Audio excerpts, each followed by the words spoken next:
somebody or some group or Yeah. some people over there? Yeah, I started to follow a lot of people that, Do you have any bad experience with with this? them. Yeah, Yeah. something that you remember? Yeah, so I used to hang out with this group because, they knew a lot of people.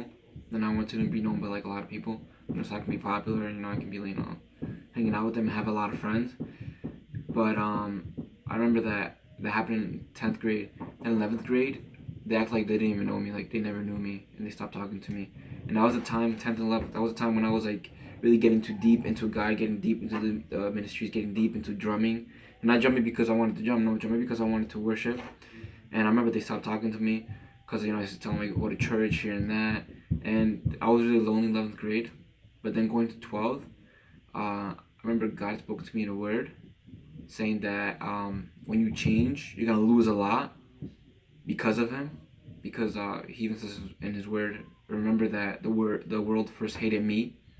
So now that when you turn to God, you're gonna feel like the world hates you and points fingers at you. But later on, God will take all those people and you'll replace them with good friends, friends who maybe sometimes they're not Christian, but they're good friends. They respect you for who you are. They love you because of who you are.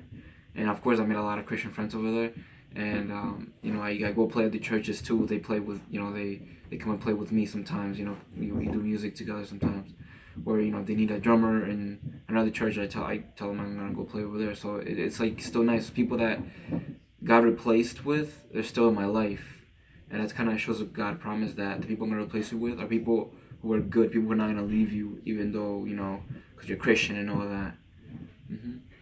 There were a lot of no, no, no back then when What do you you mean, like? when like a lot of no, you cannot do that. No, I'm sorry, you Christian.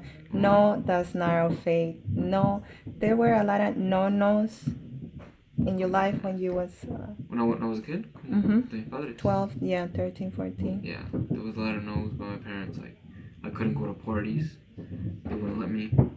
Um, I would try to say like I'm going to the movies or something, but they knew I was trying to like go to a party or something, so they wouldn't let me. They would say no to everything, no to hanging out with other friends too. No for friends coming over, because they didn't know my friends, so that's why. And I used to like not understand my parents because they didn't feel like I was in a bubble. Like they didn't want to let me hang out with anyone. But now, when you're a little kid, you think you're like, oh, I hate my parents, and you focus on more like, oh, they don't give me any freedom, they don't let me do this, and let me do that. But the truth is, you gotta look at it the other way. Look at like how they feel, be in their shoes, and think, why won't they let me do this? Why won't they let me do that? Is it because where I live? Is it because Brentwood's a bad place? So you gotta think, you gotta put yourself in their shoes instead of being mad and criticizing them because you don't know. But now I understand when you're older. Yeah. How was your relationship with your mom or dad? With my dad, we were always fighting. With my mom, it was good because she used to, have more patience. She used to like talk to me. But with my dad, as soon as we got into a fight, we just wouldn't talk to each other. We just fight, fight, fight. But with my mom, I would try to fight with her, and as much as I tried, as hard as I could, I couldn't fight with her because she was just too patient, too much patience, and she kept talking to me. And I remember every time she spoke to me, she always used to use the Bible, always the Bible, always the Bible. That's it. Yeah. Um, what you would say to my students now they are in that age, Yeah. like Well. 12, 13, 14, what how they can like battle this transition from a different age to this age, from Mhm. different school to another school. And I know it's not easy, it's a Mhm. battle, and they have to defeat. So based on your experience and your testimony, something that is true, that really happened to you, it's a real life Mhm. story, what you can tell them. Well, I can tell them that people are gonna come and go. You're gonna have friends that are gonna stay for a long time. Other friends that are just gonna leave. But just remember that always be yourself. Don't lose who you are. Just always be yourself. Because if you're not yourself and you try to become someone who you're not, you're gonna be lost. You're gonna say, "Who am I really then?" Because you're not gonna know. Because you're trying to impress other people instead of being who you are. And even though being who you are is gonna make you lose friends, and you're gonna feel lonely, of course. Especially if you're Christian, you're gonna feel lonely. But what I can tell you is it's gonna be a hard path. It's gonna be really hard because I know that's believe it or not, it's proven that it's one of the hardest parts of your life. Not even when you're an adult, it gets that hard. Because when you're an adult, you have other problems like money problems and all that, but you don't have problems like emotional problems. Well, when you're in high school, you have a lot of emotional problems. That's most toughest.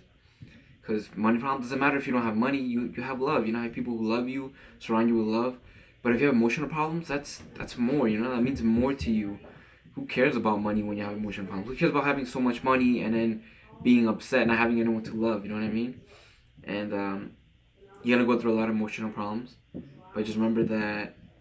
Always remember that you have someone who's always gonna be there for you. Who's never gonna leave you. He's gonna be your best friend. And I know sometimes you're gonna be like, oh no, I don't want to read the Bible. I don't want to do that, whatever. But that's the only way that's gonna make you feel better. If you go read the Bible, if you talk to God. Remember, if we're talking to God, it's not just saying, not praying, be like, oh, thank you God for this day, this and that. No, you gotta talk to him like he's a friend, cause he's real. He's right there. You guys don't understand that, but he's right there. He's real. He's real. He's a real, being. He's gonna listen to you, and somebody's gonna say no to you. It's gonna hurt, but you gotta trust him, cause he's your father. You gotta trust him. And so yeah, about the changing schools and all that. Don't lose who you are. Remember that you're not just anybody. You're not just a cool kid. You're not. Just be yourself. Remember that you're a child of the one true King. And what I can tell you from my experience is that my fault was being someone who I wasn't, and I was being accepted for someone who I wasn't. But then when I became myself, the real person, I wasn't accepted by them. And I wondered why, and I got lost, and I was like, why is this happening to me? But it's because I was never being myself in the beginning. So always be yourself in the beginning. Don't change for anyone. All right. And what advice I can give you is think before you do or say anything. I know it's gonna sound corny, but always think, what would Jesus do? Always think that. I know everybody tells you, you hear that a lot, but that really helps, okay? Because that makes you do Christ-like decisions, and it makes you humble. That's the number one thing. Always be humble. That too. Yeah. And there is always a new day to start over. There's always a new day to start over. It's not just because today was an ugly day and this and that. The next day, you never know. It could be the best day ever. You just gotta keep in your mind, life is not over now that you're feeling these emotional problems. When you get out of high school, it's gonna be better. Everything's gonna be better. Yeah. Exactly. Mm-hmm. There is a light at the end of the tunnel. Yeah. All right. Mm-hmm. Gracias, José. Yo sé que tu testimonio va a ser de mucha ayuda para nuestros jóvenes. Que Dios te bendiga y también sigue adelante, ¿ok? Hi, God bless you, everyone. My name is Betsy, and I'm 23 years old. All right, and Betsy's here to answer some questions that is gonna help you guys. She's gonna share a little bit of her testimony, of her experience when she was 12, 13, 14, and so on. So, Betsy, did you born in a Christian family? I was. Mom and dad? Yes. How was it? Well, my father was a leader, and my mom was just someone who would support my dad, but I wasn't really like a supportive environment because maybe they were too stressed with what was going on in the church. We weren't in the best church. I think it was a church of lack of love and understanding. So because of that, I felt like that bad energy, they brought it at home. And so there were a lot of fighting in the family. And then that made me feel like, why are these people serving God if they're not even acting like the love of God? Like, I was very confused.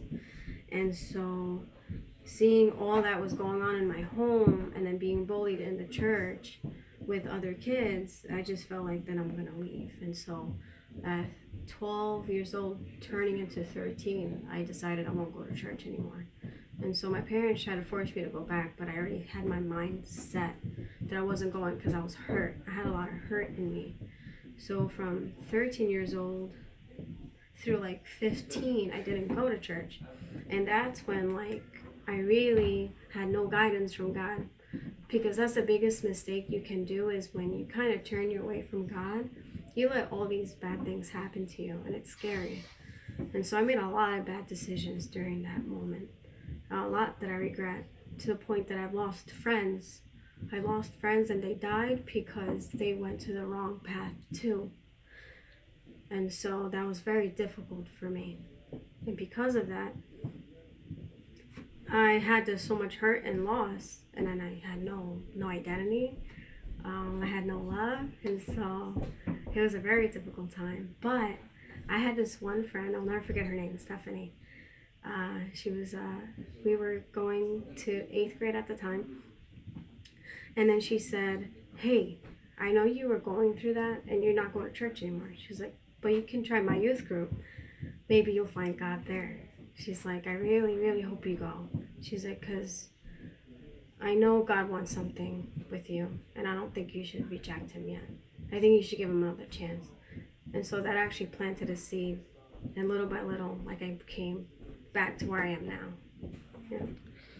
Um, in this all fighting and argue at home and going to church and seeing all this stuff at home, did you stop believing God in one moment? You know what?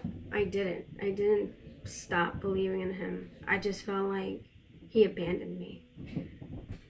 But sometimes, like, when I went to, like, parties that I shouldn't go to, when I didn't go to class, like, it was like God was still talking to me, like saying, "This is not right." Even I tried to run away from God, like he was still trying to pull me back to where I needed to be. And so and that was what's going on, was that God never gave up on me, even though I gave up on him. So at school, right, you have this friend of you who help you a lot. How how like life introduced these friends to your life? How did you met her? In what circumstance? We had one class together. I can't remember what class, but from then on, we talked a little bit about ourselves. And then she said she went to church. It was called Tabernáculo de Gozo, and she still goes to it today. And then I was like, "Wait, you go to church?" And it's funny because she wears pants and she wears earrings, and I went to church that was, you couldn't do that. You couldn't cut your hair, you couldn't like put earrings on, you couldn't like have makeup, you couldn't do anything. And so I was very confused, because my parents put me in this little box and they gave me the wrong idea of God. And so I'm like, "Oh, but you're so happy, and you're like, you dress this way, you look so free. How are you a Christian?" She's like, "What do you mean, how am I a Christian?" She's like, "It's the way you are." And through her, like, God was showing me, like, what I grew up with, that's not who he is. Like, God is so much more than what you wear. God is so much more than how you're supposed to, I guess, act. It's how you feel towards him, which is love. And I just saw just a community of people when I went to a church, like, that were understanding, that were supportive, which I did not get. I did not get support. And so I know that I was of God, that God had placed her in my life so that my eyes are opened, that there are loving people that follow God. Um, I have one question. Yeah. Do you think that being and knowing who God really is, it is important? It is important. When you have the right mindset of who God is, then you don't doubt him. You don't feel like he will leave you alone. You're gonna have this, like, yes, like, I know who God is, and nothing can get in my way because God is with me. God is protecting me. And that was my problem. I didn't know who was with me. I didn't know who I was. I went through a lot of different identities. And so with Stephanie, she planted a seed that made me feel more in love with God, that every like time I went to youth group, like, God was showing me, I am here. I know things are going on at home, but I'm here. I'm gonna fix everything. It takes time, but don't worry. And you know what? Now I see it. I see him finally like completing his promises. I finally like came to God, like I decided and repented my sins when I was going to college. But I don't think I've gone to that point if at 14 years old if I didn't have that person that God used. Yeah.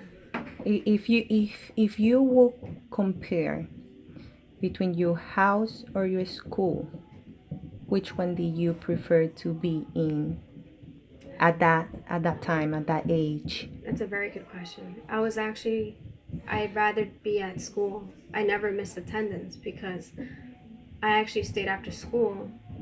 I did a lot to not have me go back home.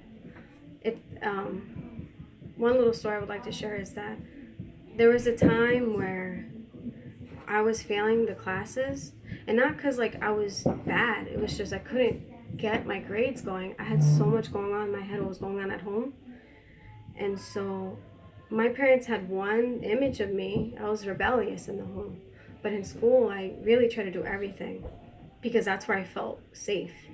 And so they had a meeting, the guidance counselors and the teachers and my parents. And my parents are like, no, like she doesn't listen to us. Like she doesn't understand us. Like she's not doing what she's supposed to do. And all the teachers were confused because they're like, she's a very sweet, nice girl. Like she does her work, but her grades are poor, and there's an issue. Do you think that now that you are grown up, right? Do you think that your rebellion at that age at home is now what you are at the moment? It was maybe a message for them? I felt like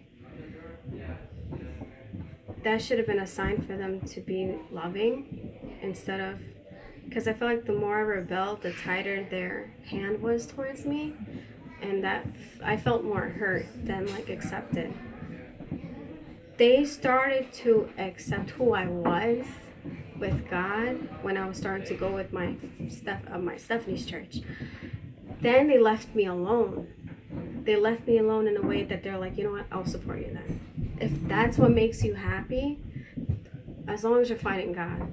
And so then I saw a different side of them, and then they finally understood that they needed to give me that freedom to find God for myself, not the way they think of God.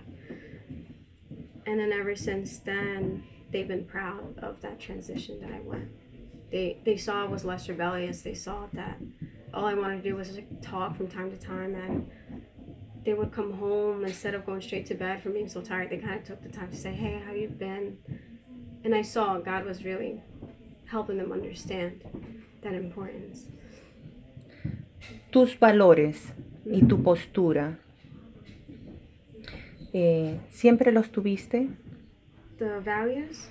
Your values, your posture. Do you always like have it, or you think that you lose it at one point?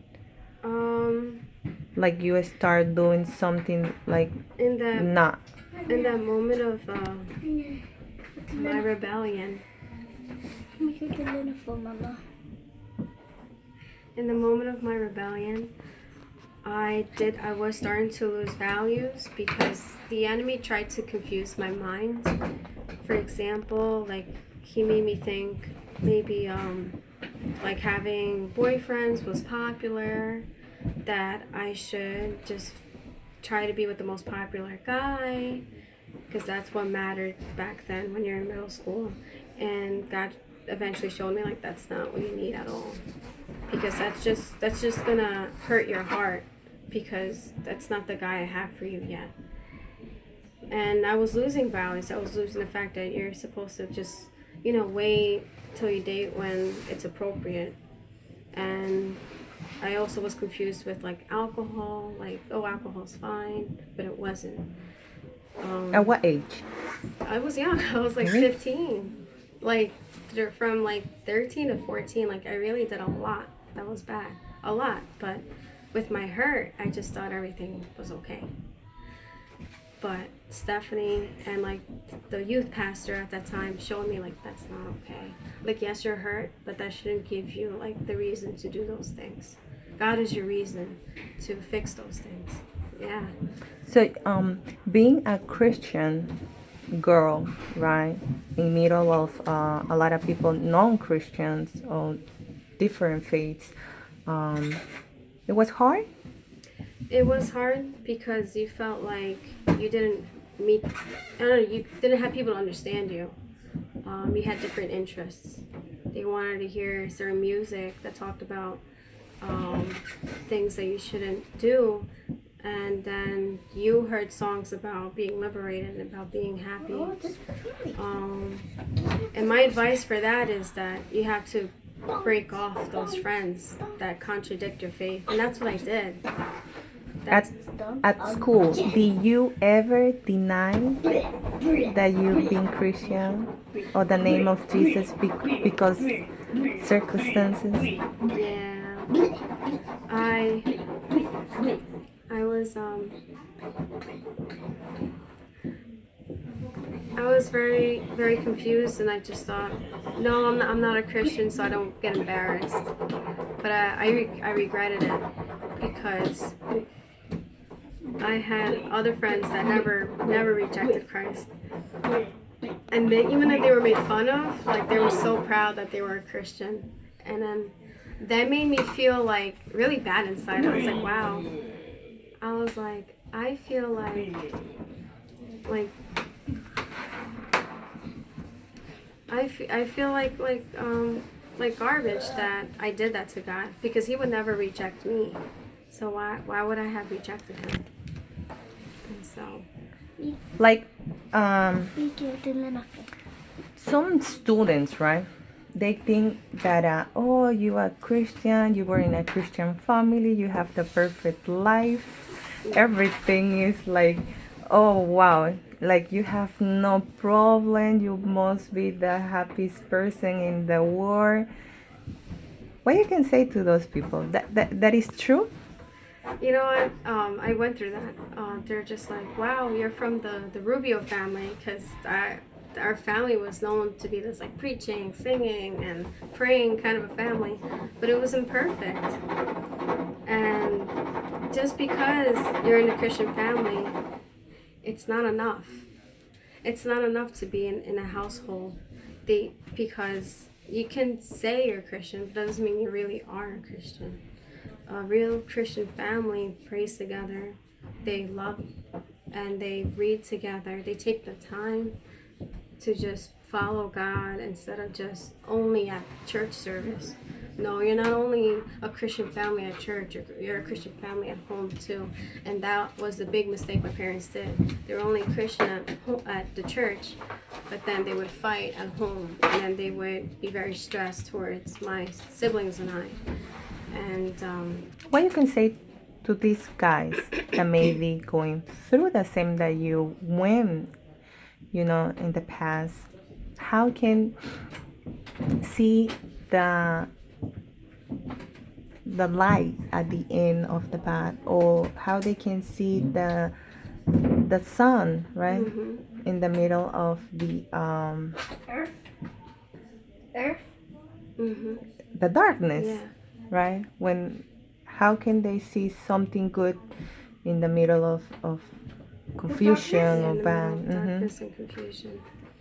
I'm gonna tell you just to not give up on God, because He never will give up on you. He never gave up on me. In days where I felt like He didn't. Because then I wouldn't be here right now if he didn't give up on me. And the best thing you do is those people who are harming you, like the friends at school, I would keep my distance. Even your friends at church, right? You Yeah, told me that even at church. your friends at church bullying you. Yeah, they were bullying me. And you know what? They didn't have like youth leaders like you guys have. You guys have youth leaders that care for you. I care for you guys. You know I care for you guys.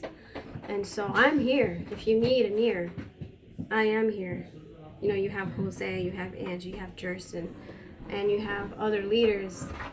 And we're there. We always ask you what's wrong. When you guys stay silent, we can't do anything if you guys are quiet.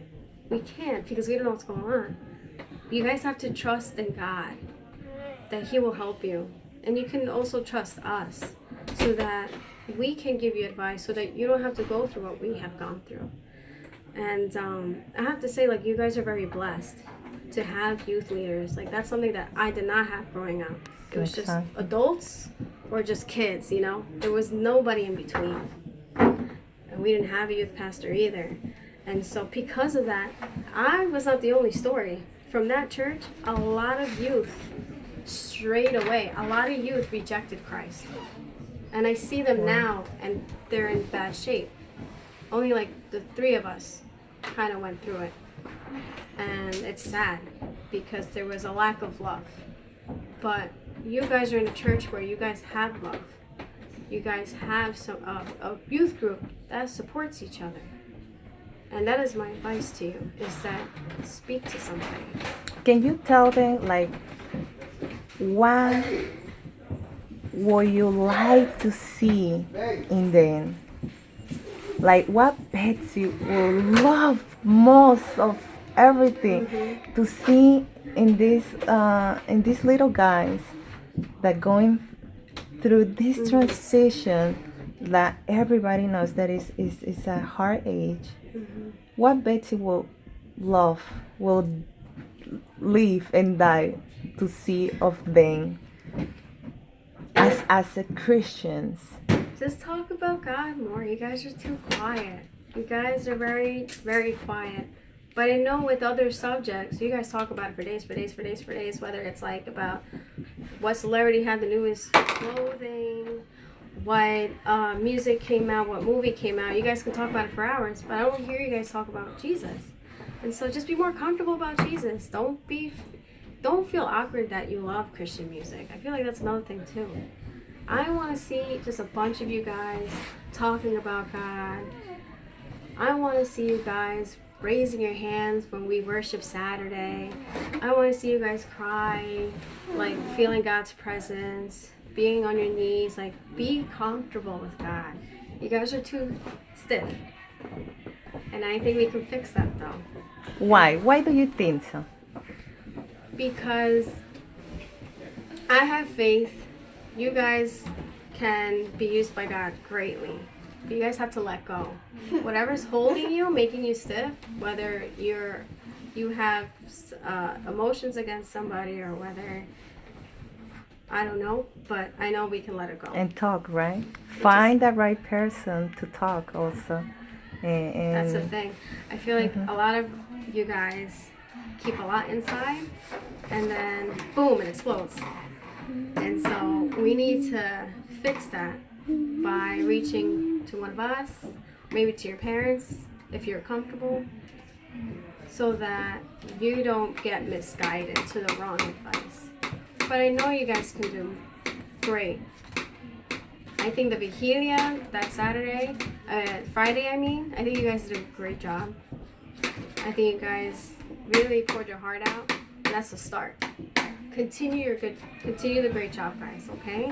But I want you to be more comfortable. That's all I want. That will make me so happy. Like, I want us all to jump together and just praise God. That's what I want. and be proud. Be proud. To be a That's it. Christian. Just be proud. To exactly. believe in God.